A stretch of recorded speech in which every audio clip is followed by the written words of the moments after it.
मुसलमान जने रूह आलादा नफ्स आलादा नफ्स के पतन करते হবে नफ्সের সঙ্গে জিহাদ করতে হবে বলে মুসলমান আমরা আজকে নফসের সঙ্গে জিহাদ করতে পারি না আজকে নফসের সঙ্গে লড়াই করতে পারি না আল্লাহর নবী বিশ্ব নবী হাবিবুল্লাহ সাল্লাল্লাহু তাআলা আলাইহি ওয়াসাল্লাম একদিন যুদ্ধের ময়দানে বলল ওগো আমার সাহাবারা শোনো শোনো সাহাবায়ে কেরামরা বদরের যুদ্ধ করেছেন উহুদের যুদ্ধ করেছেন খন্দকের যুদ্ধ করেছেন হুনাইনের যুদ্ধ করেছেন সাহাবায়ে কেরামরা কত বড় বড় যুদ্ধ করেছেন আল্লাহর রাসূল সাল্লাল্লাহু তাআলা আলাইহি ওয়াসাল্লাম জানো সাহাবাদেরকে ডাকলো ডাকার পরে জিজ্ঞাসা করলো ওগো আমার সাহাবারা উখরুজ লাইলা কামিহার কামিহার এইদিকে আসো ওগো আমার সাহাবারা এইদিকে আসো বলে কি হলো ইয়া রাসূলুল্লাহ লাব্বাইক ইয়া রাসূলুল্লাহ আপনি কেন আমাদেরকে ডাকতেছেন বলো ইয়া রাসূলুল্লাহ আপনি আমাদেরকে কেন ডাকতেছেন কি কারণে ডাকতেছেন বলে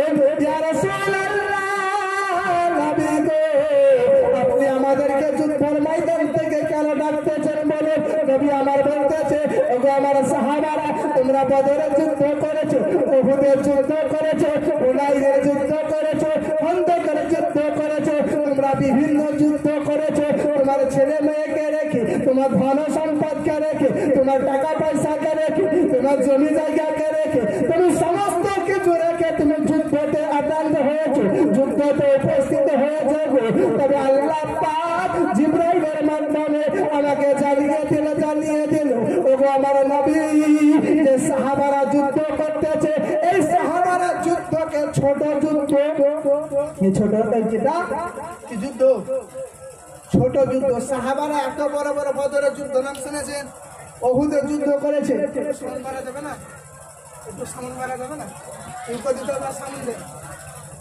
বিশ্ব রসুল সাল্লাল্লাহু তাআলা আলাইহি সাল্লামের পিরিয়ডে জামানাতে সাহাবারা নিজের ছেলে মেয়ে সন্তান সন্ততি রেখে উহুদের যুদ্ধে উপস্থিত হয়েছে খন্দকের যুদ্ধে উপস্থিত হয়েছে বদরের যুদ্ধে উপস্থিত হয়েছে আমার নবী বলতেছি ও আমার সাহাবারা শুনে শুনে শুনে তোমাদের ছেলে মেয়েকে ছেড়ে সমস্ত কিছু ছেড়ে তোমরা এই যুদ্ধ করতেছো এই যুদ্ধটা হচ্ছে জিহাদে আসগার সব থেকে ছোট যুদ্ধ জোরে বলা যাবে না একটু জোরে বলা যাবে না তাহলে যুদ্ধ বড় যুদ্ধ কোনটা যদি নবী সাহাবারা ওই যুদ্ধ করেছে এত বড় বড় যুদ্ধ অথচ নবী আমার বলতেছেন এই যুদ্ধটা জিহাদে আসগার কি বলতেছে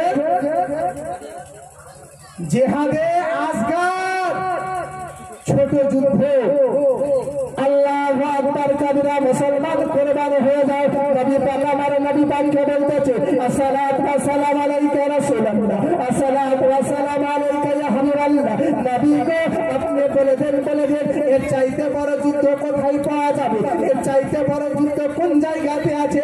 আমরা সাহাবায়ে কেরাম আমরা যুদ্ধ করতে প্রস্তুত রয়েছি, আমরা যুদ্ধ করতে রেডি আছি। ইয়া রাসূলুল্লাহ ইয়া হাবিবাল্লাহ নবী গো আপনি বলে দেন যুদ্ধ আমরা করতে রেডি আছি। জিহাদে আকবার কোথায় পাবো, বড় যুদ্ধ কোথায় পাবো বলে দেন। নবী আমার বলল ওগো আমার সাহাবারা বলে যুদ্ধতে বলে তোমাকে মারপিট করতে হবে না, এই যুদ্ধতে তোমাকে তলওয়ার ধরতে হবে না, এই যুদ্ধতে বলে চাকু ধরতে হবে না, এই যুদ্ধতে বোমা মারতে হবে না, এই যুদ্ধ হলো তোমার নিজের শরীরের সঙ্গে, তোমার শরীরের সঙ্গে। সাহাবায়ে কেরাম জিজ্ঞাসা করলেন ইয়া রাসূলুল্লাহ ইয়া হাবিবাল্লাহ নবী গো তাহলে ছোট যে আপনার ছোট যুদ্ধকে বললেন জিহাদে আকবার কোনটা? জিহাদে আকবার আমার নবী বললেন যে বান্দা বান্দে নিজের শরীরের সঙ্গে জিহাদ করবে, যে নিজের জীবাত্মার সঙ্গে জিহাদ করবে, জীবাত্মা বলতে নফসের সঙ্গে জিহাদ করবে, যে বান্দা নফসের সঙ্গে লড়াই করবে, যে বান্দা নফসের সঙ্গে লড়াই করবে সে হলো মুমিন। যে বান্দা নামাজ পড়তেছি অথচ আমরা নিজের নফসের সঙ্গে জিহাদ করি না, আমরা কলিমা পড়তেছি নফসের সঙ্গে জিহাদ করি না, আমরা রোজা করতেছি নফসের সঙ্গে জিহাদ করি না, কোরআন তেলাওয়াত করতেছি নফসের সঙ্গে জিহাদ করি না। নবী আমার বলেছে যে নিজের নফসকে পতন করতে পারবে, যে নিজের নফসকে যে নিজের আত্মার জীবনটাকে পতন করতে পারবে সেই হলো আসল মুমিন, সে হলো মহান আল্লাহ পাকের কোরআন মাজিদের মধ্যে ঘোষণা করলেন আল্লাহ পাক বললেন ইয়া আইয়ুহাল্লাযিনা আমানু দুখুলু ফিস-সিলমি কাফা, হে ঈমানদার গণেরা তোমরা পরিপূর্ণতা ভাবে বলে ইসলামে দাখিল হয়ে যাও, পরিপূর্ণতা ভাবে ভালোভাবে ইসলামে তোমরা দাখিল হয়ে যাও। কিভাবে বললো? কিভাবে? ভালোভাবে ইসলামে দাখিল হতে পেরেছি, ভালোভাবে ইসলামে দাখিল হতে পারিনি, ভালোভাবে মুসলমান হতে পারলাম না, ভালোভাবে মুমিন হতে পারলাম না, তাহলে মুসলমান জান্নাত এত মজা নয়। জান্নাত নাম শোনা আছে কি? জান্নাত কি আমার বাপের ঘরে তৈরি, আপনার বাপের ঘরে তৈরি? এদিকে বলছে নামাজ পড়ে না, ওদের নামাজ পড়বে না, কি হলো? কোনো ভাই যদি বলছে ভাই চ নামাজ পড়তে, বন্ধু একটা বন্ধু নামাজ হলো, নামাজই হলো, তার এক বন্ধুকে দাওয়াত দিচ্ছে নামাজের জন্য, তো বলছে ভাই চলো মসজিদে চলো নামাজ পড়তে, ওদের নামাজ পড়ি না তো কি হলো? আমার ইমান ঠিক আছে। রোজা করি না তো কি হলো? আমার ইমান ঠিক আছে। কি বলছে? ইমান ঠিক আছে। রোজা করে না, রোজা অবস্থায় রোজা করে ইমান ঠিক আছে। আপনার নামাজ পড়ে না, ইমান ঠিক আছে। যে বাপ মাকে খেতে দিলাম না তো কি হলো? আমার ইমান ঠিক আছে। বাপ মাকে খেতে দিলাম না তো কি হলো? আমার ইমান ঠিক আছে। শ্বশুর শাশুড়িকে তো খেতে দিয়েছি, তাহলে আমার হবে। বুঝতে পারলেন? বলছে কি হলো? আমার সব চুরি করছে, বলছে আমার ইমান ঠিক আছে। পাপ গাল দিছে, বুঝে ইমান ঠিক আছে। এই পাপ মুসলমান একটু ওখানে মনোযোগ লাগবে। আমরা পাপকে ফ্যাশন মনে করেছি, গালিকে ফ্যাশন মনে করেছি। ও জননী মনে রাখো, মনে রাখো আল্লাহর নবী বিশ্বনবী হাবিবুল্লাহ সাল্লাল্লাহু তাআলা আলাইহি ওয়াসাল্লাম বলেছে, ওগো বিশ্ব মুসলমান তোমরা ছোট পাপকে বলে ছোট সাগিরা পাপকে তোমরা বলে তুচ্ছ মনে করিও না, অবহেলা মনে করিও না। একটি যুদ্ধের ময়দানে আমার নবী বলতে দেবো আমার সাহাবারা বলে তোমরা ছোট ছোট বলে লোকরি খুঁজতে বললো, লাঠি খুঁজতে বললো, লাঠি খুঁজতে পেল না। সাহাবায়ে বললো ইয়া রাসূলুল্লাহ আমরা লোকরি খুঁজে পেলাম না, লাঠি খুঁজে পেলাম না। নবী আমার বলতেছে গিয়া সালাই কাঠির ফলের মতো লোকরি খুঁজো। নবী আমার আদেশ করে দিল, সাহাবায়ে কেরামরা ছোট ছোট ছোট ছোট লাঠির টুকরো খুঁজলো, এক জায়গাতে করলো, করার পরে যেন পাহাড় হয়ে গেল। কি হলো? পাহাড় হয়ে গেল। ও জননী একটি কথা মনে রাখবেন, আজকে আমরা মিথ্যা নামাজ পড়ছি, মিথ্যা বলছি, রোজা রাখছি, মিথ্যা বলছি, বলছি না বলি না? হ্যাঁ বলি না? একটা সাপোজ উদাহরণ দিই। আমি আপনাদের গ্রামের ছেলে ধরে হয়তো কোনো গার্লফ্রেন্ড বা গার্লফ্রেন্ড বয়ফ্রেন্ডকে ফোন করেছে, কথা বুঝেছে? গার্লফ্রেন্ড বয়ফ্রেন্ডকে ফোন করেছে, জানু কোথায় আছো, কোথায় আছো? তো বলছে আমি রামপুর হাটে আছি। এদিকে খাচ্ছে বাসি ভাত বাড়িতে বসে, কথা বুঝে যায়, বাড়িতে বসে খাচ্ছে আলু সালাদে বাসি ভাত। এদিকে বলছে জানু কোথায় আছে? না তো রামপুর হাটে। কি করছো? না তো বিরিয়ানি খেতে এসছি। বলে কখন গেলাম? বলছে 10টার সময়। কিসে গেলাম? না তো বলে মোটর সাইকেলে। তাহলে কত মিথ্যা বলছে, একটা কথার জন্য কত মিথ্যা কথা বের হলো। যদি সত্যি কথা বলে দিত যে আমি বাড়িতে বাসি ভাত খাচ্ছি, তাহলে আর মিথ্যা বলতে হতো? আর মিথ্যা বলতে হতো কি? তাহলে পাপের মা কে জানেন? পাপের মা, পাপের মা জানা আছে কে?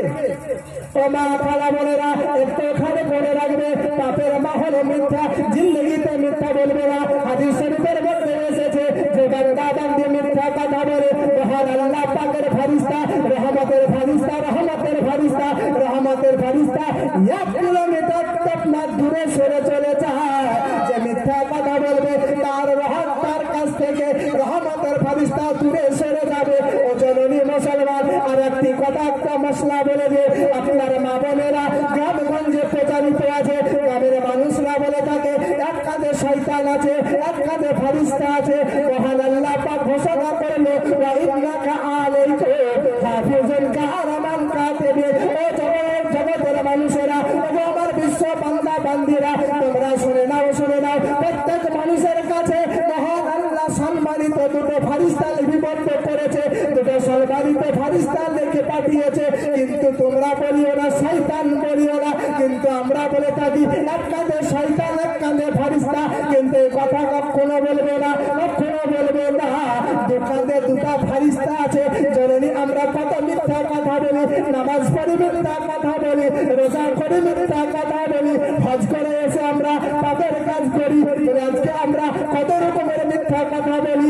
আমার নবী মুস্তাফা বলেছে, ওগো আমার উম্মত উম্মতি, তোমরা নফসের সঙ্গে জিহাদ করো, নফসের সঙ্গে লড়াই করো। বলে নামাজ পড়ার আগে নফসকে তোমার পতন করো, নামাজও পড়তে হবে, নফসের সঙ্গে জিহাদ করতে হবে। শুধু নামাজ পড়লে হবে না, শুধু নামাজ পড়লে হবে না। বলে আজকে আপনি নামাজ পড়তেছেন, ওহাবি নামাজ পড়ে, আজকে সুন্নি নামাজ পড়তেছে, কাদিয়ানি নামাজ পড়ে, সুন্নি নামাজ পড়তেছে, দেওবন্দি নামাজ পড়ে, আজকে আপনি নামাজ পড়তেছেন, শিয়ারাও নামাজ পড়ে। বলে রাফিজি নামাজ পড়ে, ফারাজি নামাজ পড়ে, কাদিয়ানি নামাজ পড়ে, তাবলিগি নামাজ পড়ে, আজকে হিজবুত তাওহীদ নামাজ পড়ে, আহলে হাদিস নামাজ পড়ে।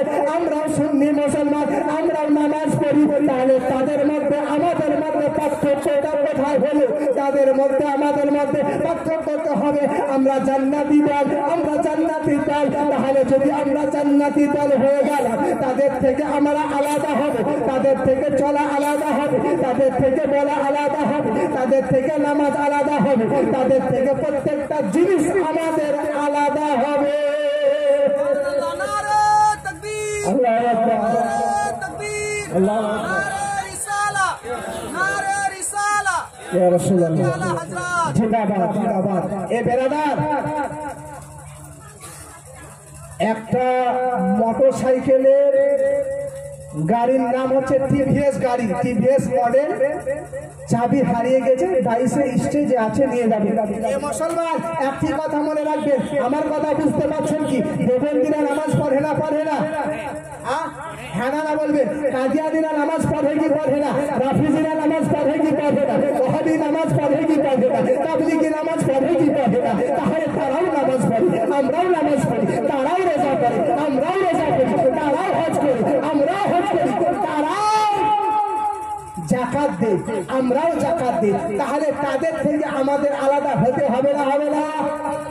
তাদের নবী এক, আমাদের নবী এক, তাদের আল্লাহ, আমাদের আল্লাহ, তাদের রাসূল এক, আমাদের রাসূল এক। কিন্তু তাদের মধ্যে এমন একটা জিনিস খুঁজে পাবেন না যেটা আমাদের মধ্যে আছে, আপনার মধ্যে আছে, আমার মধ্যে আছে, কিন্তু ওহাবির মধ্যে পাবেন না, দেবন্দির মধ্যে পাবেন না, কাদিয়ানির মধ্যে পাবেন না, ফারাজির মধ্যে পাবেন না, আহলে হাদিসের মধ্যে পাবেন না, যেটা আমাদের মধ্যে আছে। বলে কি আছে, কি আছে সেটা কি জানেন? সেটা কি আপনি বুঝতে পেরেছেন? বলে হ্যাঁ, সেটা আমাদের মধ্যে আছে, তাদের মধ্যে না। যেটা আমাদের মধ্যে ইশকে আউলিয়া কেরাম আছে, যেটা আমাদের মধ্যে গাউসুল আজম আছে, যেটা আমাদের মধ্যে খাজা মাইনুদ্দিন আছে, যেটা আমাদের মধ্যে আলা হযরত আছে, যেটা আমাদের মধ্যে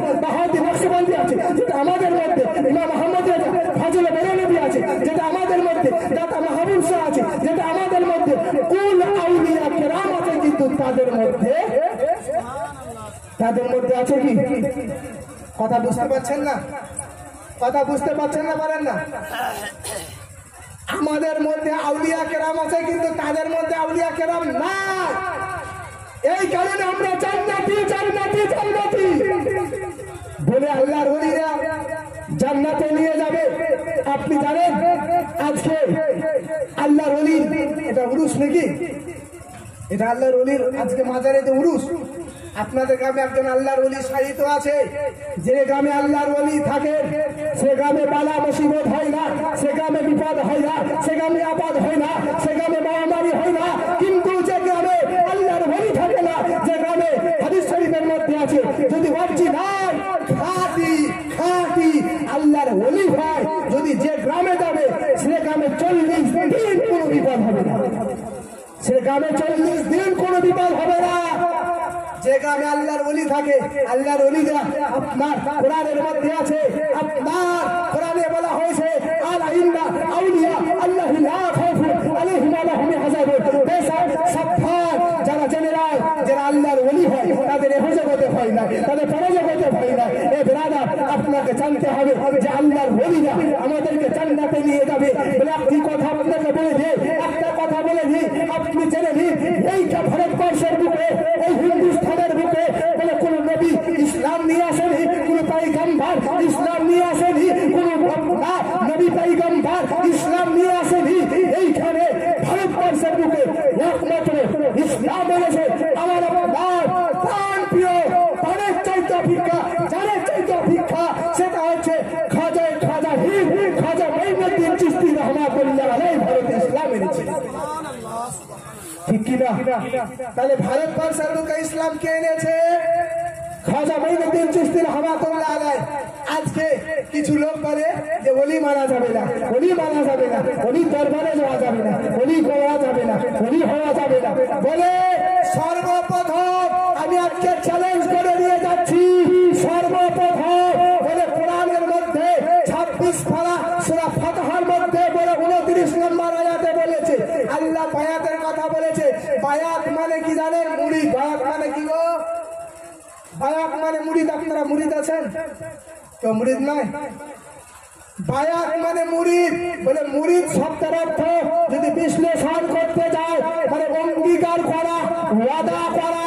আজকে আল্লাহর আমরা ডাক্তারের কাছে কেন যাই?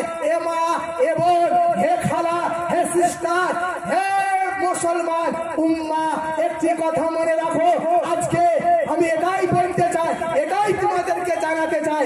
আজকে জেনে নাও, আজকে জেনে নাও, আমরা ডাক্তারের কাছে যদি যাই, হাত যদি ভেঙে যায়, রামপুরহাট মেডিকেল কলেজে অর্থোপেডিক ডিপার্টমেন্টে আমরা ডাক্তার দেখাই। যদি পা ভেঙে যায়, অর্থোপেডিক ডাক্তার দেখায়। পেটে যদি পাথর হয়, সার্জন ডাক্তার দেখায়।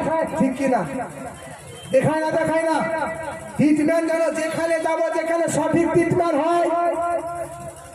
আপনার হাত ভেঙে গেছে, আপনার হাত ভেঙে গেছে, আপনি পেটের ডাক্তারের কাছে ঠিক করতে পারবেন? ঠিক করতে পারবেন কি? পারবেন না।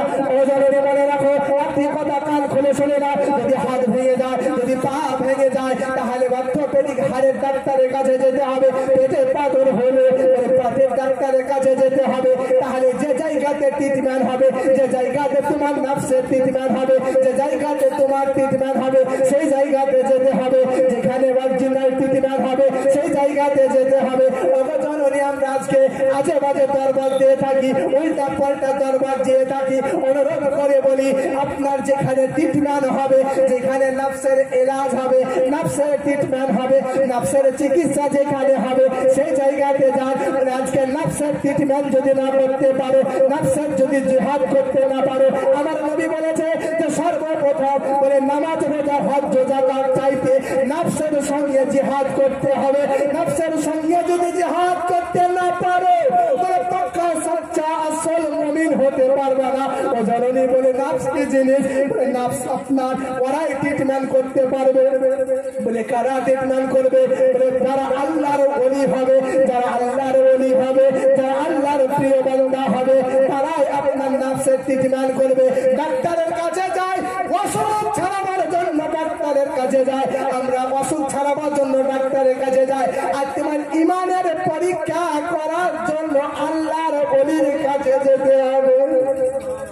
ইমানের ট্রিটমেন্ট করার জন্য কার কাছে যেতে হবে? আল্লাহর ওলির কাছে যেতে হবে। যদি আজকে আপনি ভাবেন আমি ইমানের ট্রিটমেন্ট করবো না, এইদিকে শসা চুরি করছেন, এইদিকে আলু চুরি করছেন, এইদিকে টমেটো চুরি করছেন, এইদিকে নামাজ পড়ে না, আরে নামাজ পড়িয়ে না তো কি হলো, ইমান ঠিক আছে। আশ্চর্য ব্যাপার, ইমান তোমার বাপের ঘরে, ইমান ঠিক থাকবে। আল্লাহ নবী সাল্লাল্লাহু আলাইহি ওয়াসাল্লাম বলেছে, ওগো আমার উম্মত উম্মতি, তোমরা ছেড়ে না বলে ইমান বলে কচুর পাতার পানি। তোমরা আজকে পাড়াগ্রামে, এটা পাড়াগ্রাম, আপনারা যারা কচুরে গিয়ে থাকেন বুঝতে পারবেন ইমান কি জিনিস। কচুর পাতাতে যেরকম যদি পানি থাকে টলবটল করতে থাকে, ওইরকম আপনার ইমান, ইমান যদি একটু টলবটল করতে থাকতে হবে, টলবটল করবে, এমন কোন কথা বেরিয়ে যাবে আপনার ইমান চলে যাবে। নামাজ পড়েন না, ইমান ঠিক আছে, সম্পূর্ণ ভুল কথা। তাহলে আপনাকে নফসের ট্রিটমেন্ট করতে হবে, নফসের ইলাজ করতে হবে, নফসের চিকিৎসা করতে হবে। যদি নফসের চিকিৎসা না করেছেন জান্নাতে যেতে পারবেন না, কখনো যেতে পারবেন না, কবরে প্রশ্নের উত্তর দিতে পারবেন না। কবরে কয়টা প্রশ্নের উত্তর হবে সবাই জানি আমরা নাকি? কবরে 3টা প্রশ্নের উত্তর হবে, তোমার দিনকে, তোমার নবীকে, তোমার আল্লাহকে। পারবেন? কে পারবেন হাত তুলেন তো দেখি। একটা লোক দেখি বলে আমি পারবো, একটা লোক দেখি যে আমি কবরে প্রশ্নের উত্তর দিতে পারবো। হ্যাঁ, আমি চ্যালেঞ্জ করে দিয়ে বলছি, যাদের নাফস ইতমান না হয়েছে তারা কিন্তু পারবে না। কথা বলবে কে কবরে, কাকে প্রশ্ন করা হবে? এই যে আমরা আজকে নাফসের পাওয়ার বেরিয়ে, এত নাফসের পাওয়ার বেরিয়ে গেছে, এত নাফসের ইমিউনিটি বেরিয়ে গেছে, এত বেড়ে গেছে, এত গরুর গোশত খেয়ে, কোরবানির গরুর গোশত খেয়ে খেয়ে খেয়ে খেয়ে খেয়ে এত রক্তর পাওয়ার বেরিয়ে নিয়েছি, নামাজ পড়তে গেছি তো আল্লাহু আকবার বলছি তো বাড়ির দিকে আমার ঠিক কিনা? বাড়ির দিকে মনে আছে না নাই? এটা আপনার নাফসে করাচ্ছে। কি করাচ্ছে? আপনাকে নাফসে শেষ করে দিবে, নাফসে আপনাকে শেষ করে দিবে। নাফস হলো চার প্রকার। হে জননী, আজকে শুনে নাও, নাফস হলো 4 প্রকার। আল্লাহ রাসূল সাল্লাল্লাহু তাআলা আলাইহি ওয়াসাল্লামের বিখ্যাত আপনার বংশধরের মধ্যে পিরানে পীর, দস্তগীর, মাহবুব সুবহানী, কুতুবের রব্বানী, শেখ মুহিউদ্দিন আব্দুল কাদের জিলানী গালানী রাহমাতুল্লাহ বর্ণনা করতেছে, সুদূর আসরের মধ্যে নাফস হলো 4 প্রকার। নাফসে আম্বারা, নাফসে লাওহামা, নাফসে মুতমাইন্না, নাফসে রহমানিয়া, এইভাবে বিভিন্ন রকমের নাফস আছে। সব থেকে শয়তান নাফস হলো, সব থেকে খান্নাস নাফস হলো, সব থেকে শয়তান নাফস হলো নাফসে আম্বারা।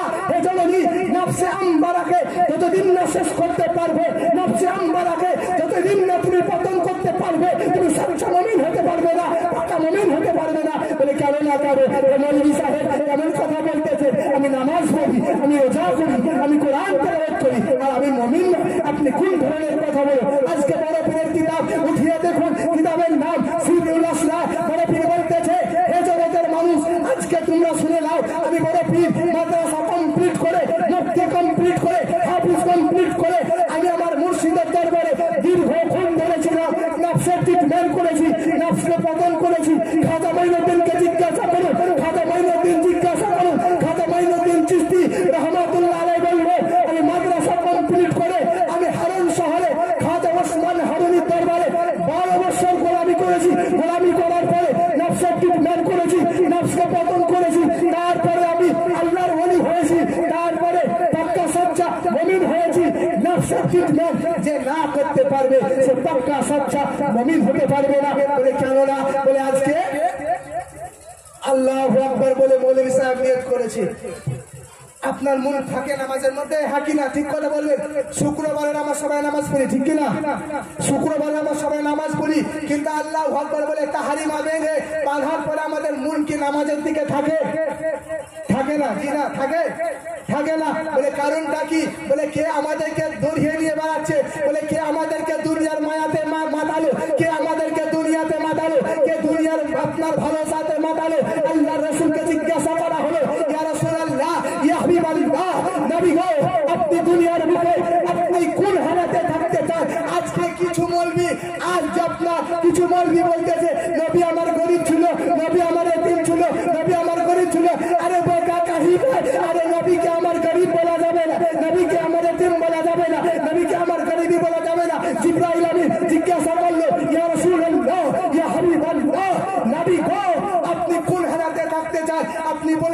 ইয়া রাসূলুল্লাহ আপনি কোন হালাতে থাকতে চান, বড় লোক হালাতে থাকতে চান, মধ্যবর্তী হালাতে থাকতে চান, না গরিবী হালাতে থাকতে চান? ইয়া রাসূলুল্লাহ নবী আপনি বলে দিন। নবী আমার বললো হে জিবরাইল আল্লাহকে গিয়ে বলে দাও যে আমার নবী বলেছে, রাহমাতুল লিল আলামিন বলেছে, আমার নবী কিছু চাই না, আমার নবী কিছু চাই না, আমার নবী টাকা চাই না, আমার নবী সোনা চাই না, আমার নবী পয়সা চাই না, আমার নবী ধন দৌলত চাই না, আমার নবী কিচ্ছু চাই না, একমাত্র আমার নবী চায়। হে জিবরাইল আল্লাহকে বলে দিও যে কাল কিয়ামতের মাঠে নবী বুঝতে পায় তাই চেয়েছে তার সকল উম্মতকে নিয়ে যেন জান্নাতে যেতে পারে।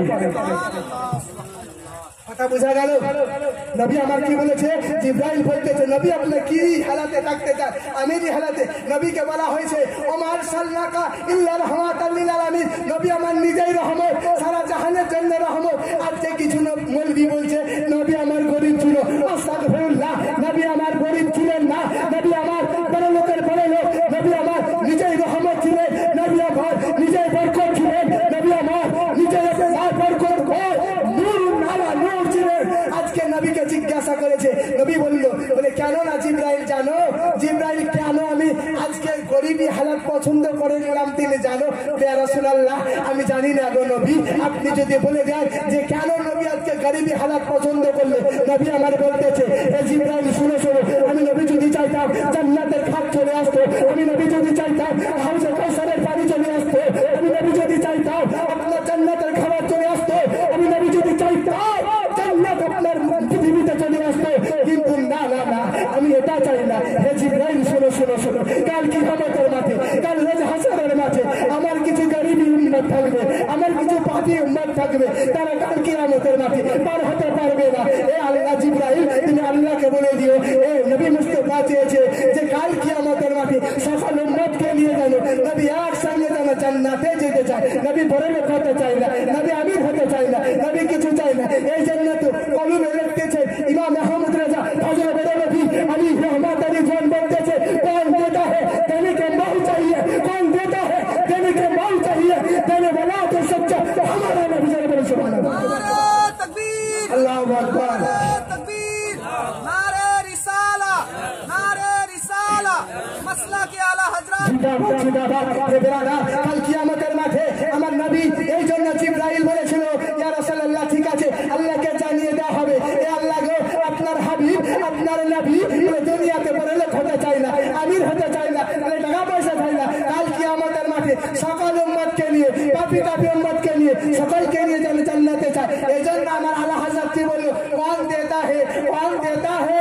কাল কিয়ামতের মাঠে আছে গো, কাল কিয়ামতের মাঠে कौन দিবে কে দিবে বলে देने वाला कौन देता है देने के मुंह चाहिए কে আছে কাল কিয়ামতের মাঠে কে দিবে আমাকে, কাল রোজ হাসরের মাঠে কে আমাকে দিবে, একটি নেকি দিবে বলে কাল কিয়ামতের মাঠে কে একটি নেকি দিবে। যদি একটি নেকি কম হয়ে যায় বিবির কাছে যাবা, বিবি তোমাকে পৃথিবীতে বেনারসি কিনে দিয়েছি, কাপড় টুপুর কিনে দিয়েছি, কিরাম মালা জামা কিনে দিয়েছি, জামদানি কিনে দিয়েছি, বিবি গো আমাকে একটি নেকি দাও। বিবি বলবে এ স্বামী আমি তোমাকে চিনি না, এ স্বামী তোমাকে আমি চিনি না, ইয়া নাফসি আমি কি করে পারবো, আমি এটাই ভাবতেছি। ছেলের কাছে যাবে, ছেলেকে বলবে এ আমার সন্তান, এ আমার ছেলে তোর জন্য 20 বিঘা জমি বানিয়ে দিয়ে এসেছি, এ আমার ছেলে তোর জন্য 5 তলা বাড়ি করে দিয়েছি, তোর জন্য 20 তলা বিল্ডিং করে দিয়ে এসেছি, এ আমার ছেলে একটা নেকি দাও। নেকি দিবে না, দাদির কাছে যাবে, দাদি বলবে এ আমার বেটি তোকে আমি জামাই চাকরিওয়ালা জামাই খুঁজে দিয়েছি, কত না কষ্ট করে তোর বিবাহ দিয়ে দিয়েছি, এ আমার বেটি তোর জন্য জীবনটা আমি কষ্ট করে তোকে সোনা দানা গহনা বানিয়ে দিয়েছি, আমার বেটি একটি নেকি দাও। বলে না বাপ আমি দিতে পারবো না, আমি নিজের নফসকে নিয়ে ব্যস্ত, আমি কি করে পাবো, আমি সেই নিয়ে বন্দোবস্ত, আমি সেই নিয়ে ব্যস্ত। তারপরে কেউ দিবে না, কোনো আত্মীয় স্বজন দিবে না, মা দেবে না, বাপ দিবে না, মানে কাল কিয়ামতের মাঠে কেউ কাউরি নয়, মানে কাল কিয়ামতের মাঠে কেউ আপনাকে দিবে না। মানে আপনি আদম নবীর কাছে চলে যাবে, আদম নবী বলবে আমি নিজের নফস নিয়ে ব্যস্ত। ইব্রাহিম নবীর কাছে যাবে, ইব্রাহিম নবী বলবে আমি নিজের ব্যস্ত। মুসা নবীর কাছে যাবে, মুসা নবী বলবে আমি নিজের ব্যস্ত। ঈসা নবীর কাছে যাবে, ঈসা নবী বলবে আমি নিজের ব্যস্ত।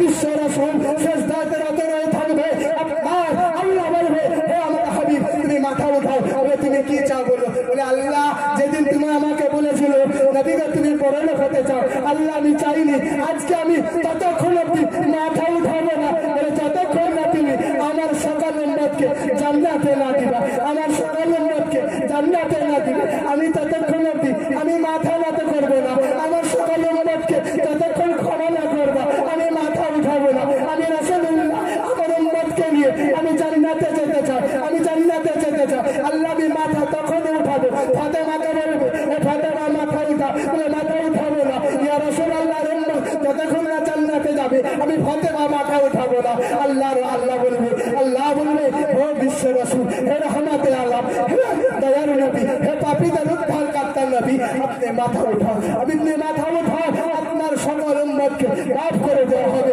আপনার সকল উম্মতকে ক্ষমা করে দেওয়া হবে আপনার সকল উম্মতকে জান্নাতে দেওয়া হবে আপনি মাথা উঠান এই জন্য আমার আলা হযরত বলেছে কোন দেতা দেবে কে বহু চাহিয়ে কে আছে কাল কিয়ামতের মাঠে কাল হাসরের মাঠে কার ক্ষমতা আছে কার ওয়াকাত আছে কার সম্পদ আছে বলে সম্পদ কাজে লাগবে না বলে টাকা কাজে লাগবে না বিল্ডিং কাজে লাগবে না পয়সা কাজে লাগবে না ধন সম্পদ কাজে লাগবে না বলে কাজে কি লাগবে বলে মহব্বত লাগবে বলে হাদিস শরীফের মধ্যে এসেছে হাদিস শরীফের মধ্যে বলতেছে তোমরা নিজের ছেলের চাইতে রাসূলকে বেশি মহব্বত করো নিজের মেয়ের চাইতে রাসূলকে বেশি মহব্বত করো নিজের স্বামী চাইতে রাসূলকে বেশি মহব্বত করো নিজের মায়ের চাইতে রাসূলকে বেশি মহব্बत करो बोले मोमिन आशिक होता है कौन आशिक कौन होता है आशिक कौन होता है प्रेमिक कौन होता है बोले आशिक वही होता है आशिक वही होता है जिसके दिल में खुदा होता है आशिक कौन होता है आशिक कौन होता है बोले आशिक वही होता है जिसके दिल में खुदा होता है आंखों में मुस्तफा होता है वो उसका आशिक कहता है जिसके दिल में खुदा ही होता है और आंखों में सब समय रसूलुल्लाह কথা স্মরণ আসবে সব সময় নবীর কথা স্মরণ আসবে তাকে বলা হয় আশিক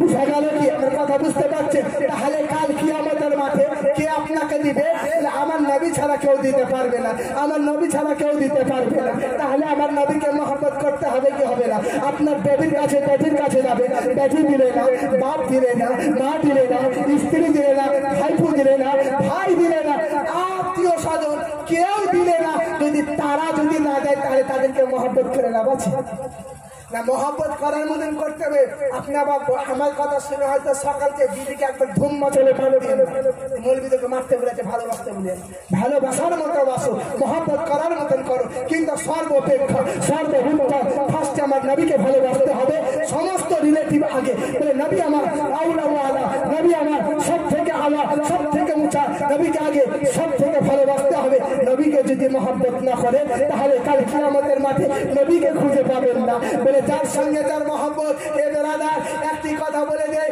এই ইয়াং জেনারেশন তোমরা একটি কথা শুনে নাও ভাই এ আমার বাপ অনুরোধ করে বলি আপনারা বহু জালসা শুনে বহু মেলাদ শুনে কিন্তু আপনাকে সমাজ সচেতনমূলক আলোচনা করছি আপনার হাদিস শরীফের মধ্যে এসেছে যার সঙ্গে যার মহব্বত তার সঙ্গে তার কি জানা আছে যার সঙ্গে যার মহব্বত তার সঙ্গে তার এমাবত একটু অনুরোধ করে বলি যার সঙ্গে যার মহব্বত তার সঙ্গে তার কি হবে কিয়ামত সংঘটিত হবে হে মুসলমান এই ইয়াং জেনারেশন আজকে তুমি যদি ফ্রি ফায়ারকে মহব্বত করে থাকো ফ্রি ফায়ার তোমার কিয়ামতে উঠবে তুমি যদি আজকে কোনো প্রেমিকাকে পাগল নিয়ে থাকো প্রেমিকা তোমার কাল কিয়ামতের মাঠে উঠবে তুমি যদি জমিকে মহব্বত করে থাকো তোমার জমি কাল কিয়ামতের মাঠে কাজে লাগবে না তোমার বাড়িকে যদি মহব্বত করে থাকো বাড়ি তোমার কিয়ামতের মাঠে কাজে লাগবে না তুমি যদি টাকাকে মহব্বত করে থাকো টাকা মহব্বত কিয়ামতের মাঠে কাজে আসবে না তাহলে বলে যাকে কাল কিয়ামতের মাঠে পাওয়া যাবে যাকে কাল রোজ হাসরের মাঠে পাওয়া যাবে যাকে কাল রোজ হাসরের মাঠে পাওয়া যাবে এ মুসলমান আজকে কি আপনি জানেন জাহান্নামের কাল কিয়ামতের মাঠে সবথেকে কম সবথেকে নিম্ন আযাব কি জানা আছে কি বলে সব থেকে নিম্ন সব থেকে থেকে কম আযাব হবে কি জানেন? জাহান্নামের চটি পরিধান করা হবে। হে মুসলমান, একটি কথা মনে রাখেন, বলে সব থেকে কম আযাব হবে জাহান্নামের চটি পরিধান করা হবে। আল্লাহ বলবে, হে বান্দা, হে আমার বান্দি, তোমরা রোজ হাসরে কাল দুনিয়াতে তোমরা দুনিয়া করে বেড়েছো, কিন্তু আমার কথা স্মরণ করেনি। মহান আল্লাহ কি বলছে? হে ভাই, হে বাপ, আমার আল্লাহ কি বলছে? হে আমার বান্দা বান্দি, তোমরা শুনে নাও, আমি আল্লাহ তোমাদেরকে ছাড় দিয়েছি। কি দিয়েছি? আল্লাহ বলছে, হে আমার বান্দা, হে আমার বান্দি, তোমাদেরকে আমি ছাড় দিয়েছি, তোমাদেরকে আমি ছেড়ে দেইনি, তোমাদেরকে আমি ছেড়ে দেইনি। তোমরা আমার পৃথিবী থেকে যাবা কোথায়? আমি তোমাদেরকে ছাড় দিয়েছি। যেরকম সন্ধ্যা আপনাদের বাড়িতে ছাগল থাকে, তো ছাগল আমাদের মাঠে যখন ফাঁকা মাঠ হয়ে যায়, ফাঁকা যখন মাঠ হয়ে যায়, কি বলি আমরা ছাগলকে? সকালবেলা নিয়ে ছেড়ে দিই, এ আমার ছাগল চলে যা মাঠে, চড়ে আয়, চড়ে আয়, চড়ে আবার সন্ধ্যার মধ্যে তোর আবার গলাতে আমরা গাঁথা লাগাবো, তোকে আমি ছাড় দিলাম, কিন্তু একবারে ছেড়ে দেয়নি। এ আমার ছাগল, তুই অন্যদিকে পালিয়ে যাস না। আমরা মাঝে মধ্যে মাঠের দিকে টুকি মেরে দেখি না যে আমার ছাগল মাঠের মধ্যে আছে কি না। আমি ছাগলকে সম্পূর্ণভাবে ছেড়ে দেয়নি, আমি মাত্র ছাড় দিয়েছি। কিন্তু মহান আল্লাহ কি বললো? ও আমার বান্দা বান্দি, হে আমার দুনিয়ার মানুষেরা, শোনো, আমি তোমাদেরকে আমি ছাড় দিয়েছি, তোমাদেরকে আমি ছেড়ে দেইনি। আমার বান্দা বলে, তোমাদেরকে আমি পৃথিবীতে ছাড় দিয়েছি। আমরা কি, এটাই কি আমাদের একটা জগৎ? বলে মুসলমান, আমরা এই দুনিয়া সব থেকে বড় দুশ্মন আমাদের। এই দুনিয়ার প্রেমে মগিও না, এই দুনিয়ার প্রেমে মশগুল হইও না। বলে আমরা কয়েকটা জগৎ আছে, আমরা মুসলমান ভাবছি যে এই জগৎটা আমাদের শেষ।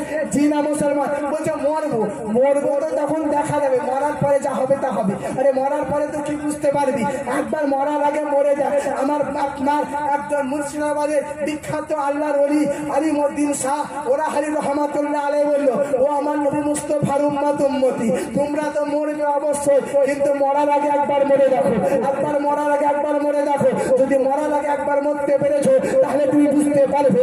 মরার আগে যদি মরে দেখো, একবার তুমি রাত্রি বেলারে ঘরের মধ্যে চলে যাও, ঘরের মধ্যে গিয়ে জানালা বন্ধ করে দাও, দরজা বন্ধ করে দাও, লাইট বন্ধ করে দাও, ফ্যান বন্ধ করে দাও। তুমি ওই ঘরটাকে কবর ভাবো, আমার পাশে কে আছে? আমার ছেলে আছে, আমার মেয়ে আছে, আমার ধন আছে, আমার সম্পদ আছে, কেউ কাউদিন ভাই। এই জন্য তো ওরা হরিশা রহমাতুল্লাহ আলাইহি বলে, ওগো মরার আগে মরলো যারা, ঘুম হইতে জাগিল তারা, তাদেরকে বলিও না মহারা, তাদেরকে বলিও না মহারা, ইহা কোরআনের বচন। আর কতকাল সাধের ঘুমে ঘুমাবে রে, আর কতকাল সাধের ঘুমে ঘুমাবে রে মন। বলে রাতের শেষে দিন ফুরালো, রাতের শেষে দিন ফুরালো, তুই হইলি না চাতো।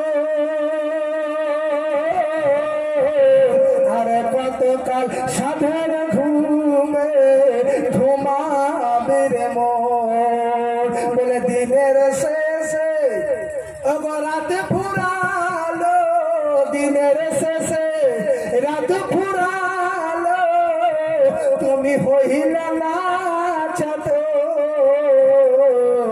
আর কতকাল সাধের ঘুমে ঘুমাবে রে মন। আল্লাহু আকবার কাবীরা। ওরা হারিসা রাহমাতুল্লাহ আলাইহি বলল, ওগো নবী মুস্তাফার উম্মতি, তোমরা আর ঘুমিয়ে থাকো না। একটা প্রশ্ন করি আপনাদেরকে, যে আমরা জেগে আছি না ঘুমিয়ে আছি? হ্যাঁ, জেগে আছেন? আর কেউ বলতে পারবেন জেগে আছি না ঘুমিয়ে আছি? আমি বলি তাহলে শুনুন। আপনি বললেন জেগে আছি। মানুষ জেগে স্বপ্ন দেখে না ঘুমিয়ে স্বপ্ন দেখে? ঘুমিয়ে দেখে, কিন্তু আমরা জেগে স্বপ্ন দেখছি, তার মানে আমরা ঘুমিয়ে আছি। বুঝতে পারলেন? কিরকম একটি বলে যাই, এই গজলের বিখ্যাত গজলটা যদি আপনি বুঝতেন তাহলে আপনার এখানে শেষ। ওরা হারিসা রহমাতুল্লাহ আলাইহি বলল, যে তুই দিনের শেষে রাত ফুরালো, দিনের শেষে রাত ফুরালো, তুমি হইলে না চেতন, রাতের শেষে দিন ফুরালো, তুমি হইলে না চেতন। আর কতকাল সাধের ঘুমে ঘুমাবি রে মন। কিন্তু আমরা ভাবছি আমি ঘুমিয়ে আছে, আমি 20 বিঘা জমি করব, আমি অট্টালিকা করব, আমি আয়া করব, ওয়া করেंगे, हम करेंगे, तन करेंगे, या करेंगे, सब कुछ करेंगे। স্বপ্ন আমরা দেখি না, স্বপ্ন দেখছি 20 বিঘা জমি করবো, বেটার জন্য করতে হবে, বেটির জন্য করতে হবে, স্বপ্ন দেখতেছি। কিন্তু সেই দিনে ঘুম ভাঙবে যেদিন মালাকুল মউত আপনাকে বলবে, হে আল্লাহর বান্দা, তোমার টাইম শেষ হয়ে গেছে, তোমার রূহটা বার করবে। তখন আপনি বলবেন, হে মালাকুল মউত, আর আমাকে 2 মিনিট সময় দাও, হে মালাকুল মউত, আমাকে 5 মিনিট সময় দাও। আমার মালাকুল মউত বলবে, না না না, তোমাকে আর সময় দেওয়া হবে না, তোমাকে বহু সময় দেওয়া হয়েছে, তোমাকে বহু টাইম দেওয়া হয়েছে, কিন্তু তুমি সচেতন হওনি, তুমি চেতন হওনি। তোমাকে কামের মৌলভীরা বলেছে তুমি এই স্বপ্নের দুনিয়া, এই স্বপ্নের দুনিয়া বলে। আমরা ঘুমের ঘরে দেখবেন স্বপ্নতে দেখি আমেরিকা গেছি, গ্যাংটক গেছি, লন্ডন গেছি, আপনার ফ্রান্স গেছি, জার্মানি গেছি, আপনার এয়ারপ্লেনে আমরা ঘুরে বেড়াচ্ছি। আপনি দেখবেন স্বপ্নের মধ্যে সকালবেলা মা বলবে, খোকা উঠ, তো দেখবেন আমি ছিঁড়া কাটাতে শুতি আছি। এদিকে আপনি দেখবেন যে আমি লন্ডন, আমেরিকা, জাপান, ফ্রান্স বিভিন্ন রকম আমি চাকরি করছি, ভ্রমণ করছি, ঘুরে বেড়াচ্ছি। কিন্তু মা দেখবে, এই খোকা 9টা বেজে গেছে, বাবু উঠ। বলে, মা আমাকে তোলা এখানে, আমি স্বপ্ন দেখতেছিলাম, আমি আমেরিকা ঘুরছিলাম, জাপান ঘুরছিলাম, ফ্রান্স ঘুরছিলাম, আপনি কত কি মজা মজা জিনিস দেখতেছিলাম। সেই সময়তে যখন আজকে আপনি আমি, হে মা, হে বোন, হে খালা, আমরা আজকে স্বপ্ন দেখতেছি এসি বাড়ি বানাবো, এসি বানাবো, মার্বেল বানাবো, টালি বানাবো, মোজাইক বানাবো, কথাই নাকি বানাবো, লাইট স্লাইড, আপনার ফল সিলিং বানাবো, স্লাইডিং করবো, কথাই নাকি করবো। হে মা, আমাদের এই জগৎটাই শেষ নয় রে মা, এই জগৎটা আমাদের শেষ নয়। আমাদের সর্বপ্রথম জগৎ কোথায় আছিল আপনারা কি জানেন? হে যুবক, একটুখানি শুনে নাও, আমাদের সর্বপ্রথম আমরা কোথায় ছিলাম? আলামে আরোহায় ছিলাম। কোথায় ছিলাম? আমাদের কয়েকটা জগৎ আছে, আমার কান খুলে শুনে নুন। হে মা, হে বোন, বহু কান শুনো, বহু শুনো।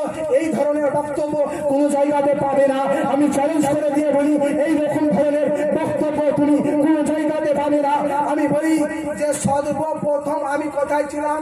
আলামে আরোহায়। কোথায় ছিলাম? আলামে আরোহায়। আমাদেরকে সমস্ত রুহুর জায়গা, রুহুর স্থান আছে আলামে আরোহায়। যেখানে সমস্ত রুহু থাকে সেটাকে বলা হয় আলামে আরোহায়। এই আলামে আরোহায় থেকে আমাদেরকে পাঠানো হলো বাপের পৃষ্ঠে, বাপের পৃষ্ঠে পাঠানো হলো। বাপের পৃষ্ঠে আপনি জগতে চলে আসেন। বাপের পৃষ্ঠ থেকে আপনি আপনার ওখানেই শেষ হয়ে যেতে পারতো, কিন্তু আপনি আবার আসলেন কোথায়? বলে মায়ের গর্ভে আসলেন। মায়ের গর্ভেতে আপনি 6 মাসে মারা যেতে পারতেন, কিন্তু না না, আপনাকে আল্লাহ দুনিয়াতে পাঠালো। তাহলে প্রথমে আলামে আরোহায়, তারপরে বাপের পৃষ্ঠে, তারপরে মায়ের গর্ভে। ওটাও আমাদের একটা জগৎ ছিল। আমরা ওখানে 9 মাস বা 10 দিন থাকি না মায়ের গর্ভে, ওটাও আমাদের একটা জগৎ। ওখানেও আমরা খাই, ওখানে আমরা পান করি, ওখানে আমরা অক্সিজেন গ্রহণ করি। বাপের পৃষ্ঠে একটা জগৎ, আলামে আরোহায় একটা জগৎ। তাহলে আলামে আরোহায় 1 নাম্বার, বাপের পৃষ্ঠে হচ্ছে 2 নাম্বার, আপনার 3 নাম্বার হচ্ছে মায়ের পেট, এবং 4 নাম্বার হচ্ছে দুনিয়া। এই দুনিয়াতে 70 থেকে 80 বছর। তারপরে আর একটা জগৎ চলে যাবে। এই জগৎটার নাম কি বলতে পারবেন? এ জননী, এই দুনিয়ার পরে আর একটা আমাদের জগৎ আছে, এই জগতের নামটা কেউ বলতে পারবে? এ জননী, হে মা, হে বোন, হে খালা, ওই জগতের মধ্যে, এই জগতের মধ্যে, এই দুনিয়াতে তোমার আত্মীয় থাকতে পারে, মা থাকতে পারে, বোন থাকতে পারে, খালা থাকতে পারে। আজকে তোমার অঙ্গলি কেটে গেছে, ফিঙ্গার কেটে গেছে, রামপুরহাট মেডিকেলে তোমার মা যাবে, তোমার ভাই যাবে, তোমার বোন যাবে, তোমার হাজবেন্ড যাবে, তোমার আত্মীয় স্বজন যাবে, কিন্তু তোমার হসপিটালে তোমাকে দেখা করতে যাবে। এ মা, তুমি মাছ কাটতে লেগে আঙ্গুল কেটে দিয়েছো, পাইকার হসপিটালে তোমাকে সবাই দেখতে যাবে। এ বাপ 5 লক্ষ টাকা লেগে একটা আঙ্গুল কেটে দিয়েছে, হসপিটালে ভর্তি হবে, সবাই দেখতে যাবে আমার ছেলেটার আঙ্গুলটা কেটে গেছে, আমার মেয়ের বলে আঙ্গুল কেটে গেছে, হসপিটালে ভর্তি আছে, 5-5টা সেলাই লেগেছে। আমি তাকে দেখে আসি কোন অবস্থাতে আছে, কোন সিচুয়েশনে আছে, কোন কন্ডিশনে আছে, আমি তাকে দেখে আসি। আমার মনটা ভালো লাগে না, আমার মনটা ছটফট করতেছে। আমার বেটির আঙুলটা কেটে গেছে, কত খালি কেটেছে। মা যদি রান্না করে, মা রান্না বাদ দিয়ে হসপিটালে ছুটবে। বাপ যদি মাঠে থাকে, বাপ মাঠের কাজে বাদ দিয়ে হসপিটালে ছুটবে। কিন্তু যদি বেড়াদার এই জগতে যদি এত মায়া থাকে, এই জগতে যদি এত ভালোবাসা থাকে, কিন্তু এটা ভালোবাসার জগৎ নয়, এটা কিন্তু মায়ের জগৎ নয়, এটা কিন্তু মহাব্বতের জগৎ নয়। আর এই দুনিয়ার পরে আর একটা জগৎ আছে, সে জগৎটার নামটা কি? সে জগৎটার নাম হচ্ছে কবর। সেটাকে বলা হয়েছে কবর। এই কবরের মধ্যে আপনার 22 মনের মাটি চাপানো হবে। 22 মনের মাটি চাপানোর পরে যদি আপনি জান্নাতি হয় আলহামদুলিল্লাহ, যদি জান্নাতি না হয়েছে, সে মা তোমার এমনি কেটেছে, তোমার মা তোমাকে দেখতে গেছে, তোমার ভাই তোমাকে দেখতে গেছে, তোমার হাজব্যান্ড তোমাকে দেখতে গেছে, কিন্তু একটা সাপের 70টা মাথা হবে। আল্লাহু আকবার কাবীরা। তুমি যদি জাহান্নামী হয়ে গেছো, তুমি যদি বেপরদাহীন মহিলা হয়ে গেছো, তোমার কবরের মধ্যে একটা সাপের 70টা মাথা হবে। ওই সাপে তোমাকে দংশন করবে। এ মা সেই দিনকে বাপ থাকবে না, এ মা সেই দিনকে স্বামী থাকবে না, এ মা সেই দিনকে ভাই থাকবে না, এ মা সেই দিনকে ফুফু থাকবে না, কোনো রিলেটিভ থাকবে না, সেই দিনকে কোনো হসপিটাল থাকবে না, সেই দিনকে কোনো নার্সিং হোম থাকবে না, সেই দিনকে কোনো ডাক্তার থাকবে না। সেই দিনকে তুমি কোথায় যাবে? সেই দিনকে তুমি কোথায় ছুটে যাবা? আঙ্গুল কাটাটা কাকে দেখাবা? নারায়ে তাকবীর, নারায়ে রিসালাত, নারায়ে তাকবীর, নারায়ে রিসালাত, মাসলাকে আলা হযরত জীবনী গায়ক ডাক্তার সাহেব, নারায়ে তাকবীর, নারায়ে রিসালাত। তাহলে আমি কি বললাম? বক্তা যাকে আপনার বেঙ্গলের মধ্যে টপার বক্তা, আমাদের বীরভূম ডিস্ট্রিক্টের মধ্যে 1 নম্বর বক্তা, এখন বীরভূম ডিস্ট্রিক্টের মধ্যে 1 নম্বর। আপনারা সবাই তিনাকে জানেন। তবে আমাদের জগৎ কয়টা হলো? আলামে আরেফা, তারপরে বাপের পৃষ্ঠে, তারপরে মায়ের গর্ভ, তারপরে দুনিয়া, তারপরে কোথায় হচ্ছে এ কবর। এ জানে এদিকে একটি ভালো রাখো, যেই দিনকে তোমার ওই কবরের মধ্যে আঙ্গুলে তোমার একটা সাপে 70টা মাথা হবে। সাপে যেই দিনকে কামড়াবে, সাপে যেই দিনকে তোমাকে দংশন করবে, সেই দিন তুমি হসপিটাল পাবে না, সেই দিন তুমি নার্সিং হোম পাবে না, সেই দিন তুমি ডাক্তার পাবে না, তোমার উপরে 22 মনের মাটি চাপা থাকবে। সেই দিনকে তুমি কোথায় যাবে? এ জননী কবরের মধ্যে কেউ যেতে পারবে? কেউ কি যেতে পারবে? পারবেন কি কোনো হসপিটাল? কবর থেকে কেউ উঠে এসেছে? খবর থেকে হসপিটাল যেতে পারবা? তাহলে হাদিস শরীফের মধ্যে এসেছে, যদি সাপে যদি একবার দংশন করে, তাহলে তোমার একটা সাপে 70টা মাথা হবে। ওই সাপে তোমাকে যদি একবার দংশন করে, তোমার 70 বছর ধরে ব্যথা থাকবে। ওই 70 বছর ব্যথা তুমি কি করে মিটাবা? ওই 70 বছরকার জ্বালা কি করে থাকবা? যদি একদিনে তোমার ব্যথা হয়েছে, বলে ব্যথার জন্য তুমি নামাজ পড়ো না, একটুকু যদি হালকা হয়েছে, প্যারাসিটামল খেয়েছো, জিওডল এসপি খেয়েছো, অ্যাসেটলন পি খেয়েছো, জিওডল পি খেয়েছো, ডাইক্লোফেনাকের, প্যারাসিটামলের বিভিন্ন ধরনের ওষুধ খেয়েছো ব্যথার জন্য, কিন্তু কবরে তোমার কেউ যাবে না। কবর থেকে তুমি কিন্তু কেউ আসতে পাবে না। কবরের পরে আর একটা আমাদের জগৎ আছে, সেটা হলো কাল কিয়ামত। এই কিয়ামত নিয়ে আলোচনা করছিলাম। এই কিয়ামতেও কিন্তু রাসূলকে ছাড়া কাউকে পাবে না। কবরে কিন্তু কাউকে পাবে না। কবরে কিন্তু আমার রাসূলকে পাবে, মিজানে আমার রাসূলকে পাবে, সেরাতে আমার রাসূলকে পাবে, হাউজে কাউসারে আমার নবীকে পাবে, প্রত্যেক জায়গাতে নবীকে পাবে। তাহলে নবীকে সব থেকে বেশি ভালোবাসতে হবে। দরুদ পড়ুন আল্লাহুম্মা সাল্লি আলা সাইয়্যিদিনা মাওলানা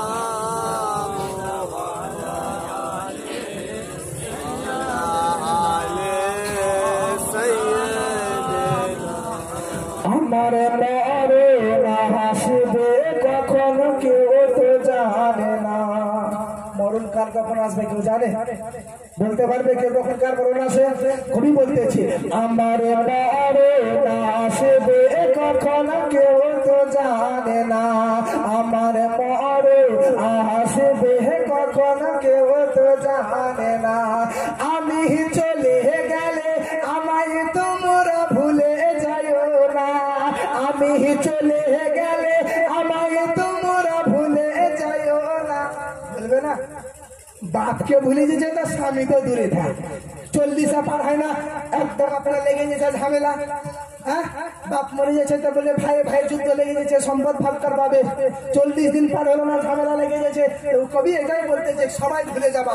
কবি কত সুন্দর ভাষায় বলছে আমার আসবে কখন কেউ তো জানে না, আমার আসবে কখন কেউ তো জানে না, আমি চলে গেলে আমায় তোমরা ভুলে যাইও না, আমি চলে গেলে আমায় তোমরা ভুলে যাইও না, আমার মরণ আসবে কখন কেউ তো জানে না।